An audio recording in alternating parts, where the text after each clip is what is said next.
And what we wanted to know was what you thought of the idea of having a research station and a facility that the students could use here, just up on the Sunshine Coast. All right. Well, that's a great question. It sounds like a really good project. I think there are lots of things. I mean, I can say about it. The first thing is that it's close, and I think that's going to be really helpful for a lot of our students that are doing research up on the coast.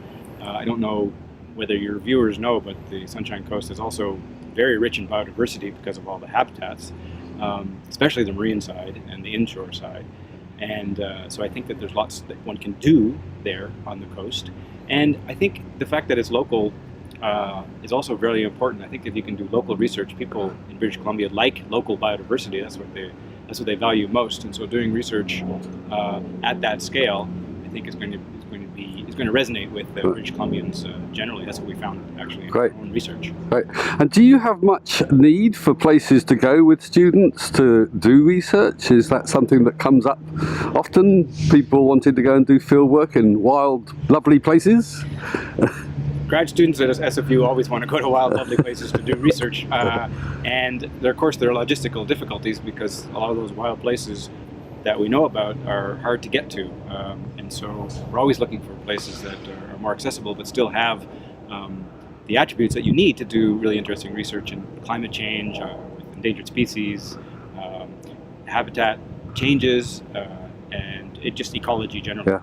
And do you have a lot of need for marine research here? We're looking at, all sorts of changes going on in the Malaspina Strait, and we're hearing about increasing temperatures and acidification and all these things going on. I mean, this seems to me to be a perfect place to be studying that kind of thing. Well, we're on the sharp end, as we all know, with the salmon and what's happening with the salmon here on the coast. We know there are lots of marine, aquatic species at risk, both marine and freshwater.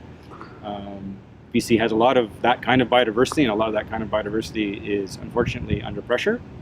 Climate change being probably the biggest factor as it interacts with other things, and so it's kind of important to do. We're in the right place to do that kind of research, but it's partly because this is where some of these problems are. We still have a lot of biodiversity, but it's under threat. Yeah. And also we're going to have a 200-seater conference centre at this site as part of the facility, and could you see yourself being able to be involved in organising conferences for that kind of number of people up there? Would that be a useful thing for the good folk at Simon Fraser University? Well, that's a good question. I think a lot of it will be about access, so how hard is it going to be to get 200 people up to the Sunshine Coast.